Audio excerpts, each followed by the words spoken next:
Paz, Senhor, para os irmãos. Queria deixar aqui uma palavra para meditação no livro de Lucas, no capítulo 23, versículo 34, que diz assim: Contudo, Jesus disse: Pai, perdoa-lhes, porque não sabem o que fazem. Certa vez eu, trabalhando numa obra com um jovem, um rapaz, um moço, mais ou menos 20 anos, que ele tinha, há muitos anos atrás, ele, um menino forte, pegava um saco de cimento, colocava na sua mão assim, começava a suspender, para mostrar que ele era forte. E ele brincava muito dessa forma, para se exibir, mostrar a sua força física. Eu virei para ele e disse assim: eu não queria ter essa força física. Eu quero ser forte, mas eu quero ser forte espiritualmente. Porque essa força física se acaba com um tiro, com um revólver. Alguém pode vir tirar a vida de qualquer outro ser humano que seja forte fisicamente com um tiro. Então ela não tem muito valor, muita serventia. Infelizmente, descobri anos depois que esse mesmo rapaz tinha sido assassinado, um tiro. Eu não profetizei isso, nem jamais desejei isso para ele, apenas estava relatando um tipo de força que eu queria ter. Eu já estava no meu trabalho, dirigindo meu carro, ouvindo os hinos, e me ocorreu de trazer uma palavra sobre esse texto. Enquanto eu ouvia um hino falando de Jesus, eu fiquei imaginando sobre essa força. Porque o mundo busca força física para... As pessoas buscam a força física para, muitas das vezes, para exibicionismo, para impor a sua força, ou para machucar alguém, ou para briga, para confusão. A força física, a força desse mundo é sempre para o massacre, para a guerra, para a confusão, para a divisão. É para impor a força física, e ela é sempre no sentido de destruir o outro, de impor a sua vontade ou o seu jeito na marra em cima do outro. Eu lendo desse texto e meditando nessa passagem, esse texto para mim mostra realmente o que é ser forte espiritualmente. Imagina um Deus que criou um homem à sua imagem e semelhança. Esse homem se rebela contra este Deus. E este Deus, por amor, se fragiliza. A Bíblia diz que ele, sendo todo-poderoso, ele deixou a sua onisciência, a sua onipotência, a sua onipresença e se fez homem e habitou no nosso meio. Isso está lá no livro de Filipenses, no capítulo 2, a partir do versículo 5, onde Jesus se torna servo, e aí ele obedece o seu pai, ele cumpre o propósito do pai, de amar, de abraçar, de cuidar, de proteger, de curar, de libertar, de transformar. Jesus muitas das vezes enfrentou os desafios e questionamentos de fariseu, e ele, de maneira nenhuma, ele se curvou aos seus algozes. Ele jamais se curvou aos seus algozes. Sempre de maneira sábia, de maneira inteligente, ele sempre mostrou a sua sabedoria e deixava as pessoas sem palavra. Por isso que ele era odiado, porque ele falava a verdade, porque ele não tinha, não se curvava às indagações dos fariseus. No livro de João capítulo 8, nós vemos uma passagem onde os fariseus pegaram uma mulher no ato do adultério. E a intenção dos fariseus ali era pegar Jesus em alguma falha. Ele sabiamente, depois deles indagarem Jesus, mestre, Moisés diz que alguém que for pego no ato do adultério deve ser apedrejado. E tu que dizes? Jesus sabiamente diz, olhou para eles e diz: aquele que não tiver pecado, que atire a primeira pedra.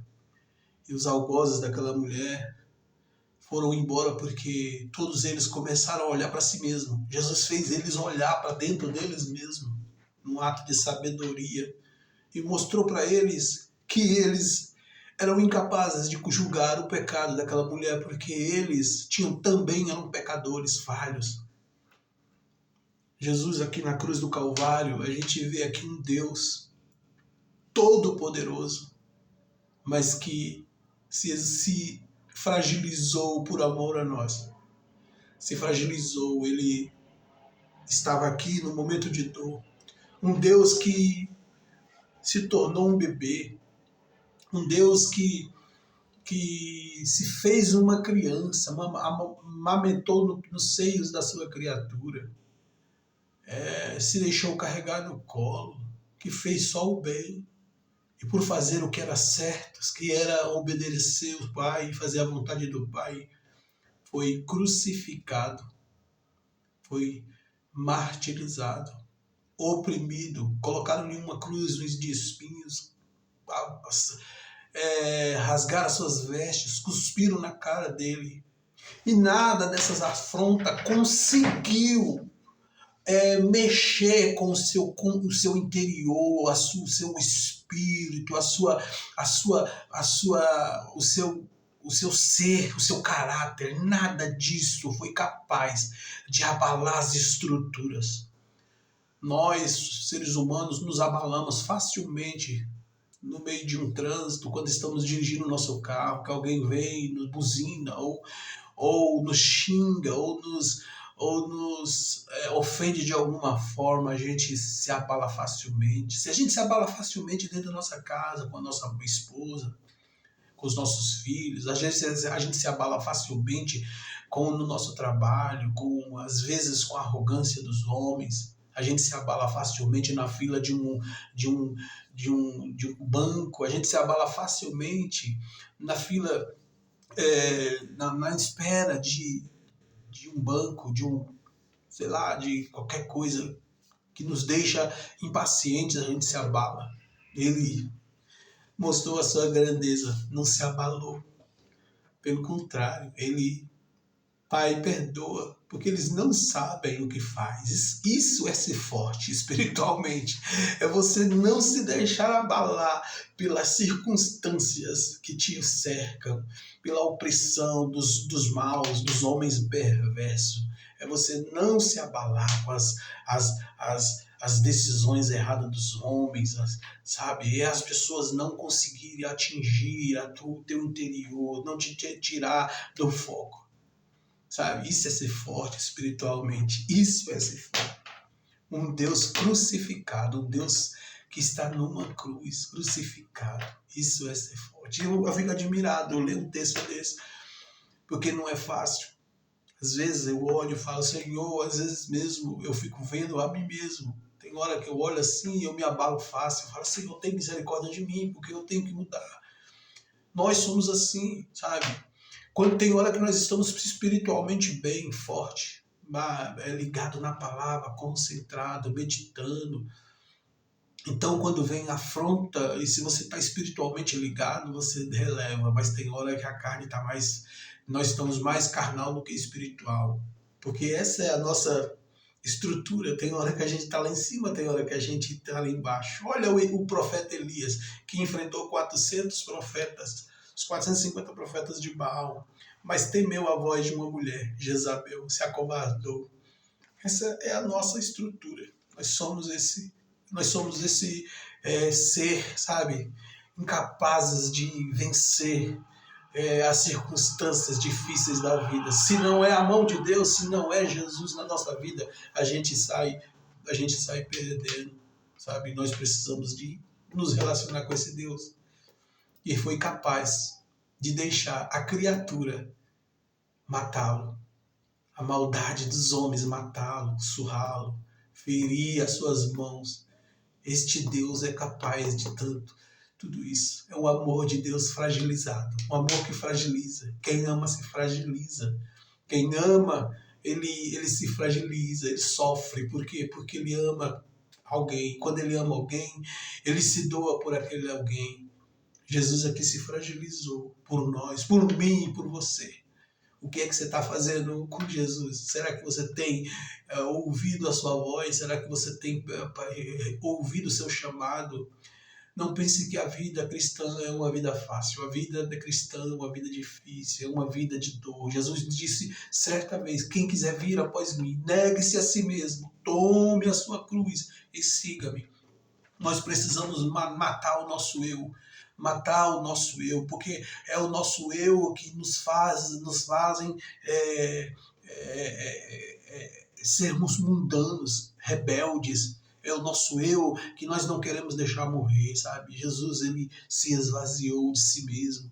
Tomar a cruz é sofrimento, cruz é dificuldade, cruz é luta. Será que você está disposto a deixar a sua vida para sofrer pela causa de Cristo, sabe? Nós precisamos repensar sobre isso. O mundo só vai ser melhor no dia que a gente pararmos de lutarmos uns com os outros e pensarmos e começarmos a fundar a nossa vida, a pensarmos se nós estamos realmente vivendo aquilo que Jesus ensinou. Jesus nos ensinou que, em primeiro lugar, o homem precisa andar na presença de Deus, que sem Deus nós somos frágeis, sem Deus nós somos fracos, sem Deus nós vamos nos degladiando. O homem precisa de um referencial, e o nosso referencial é Jesus. Jesus é o nosso referencial, é o nosso modelo de vida.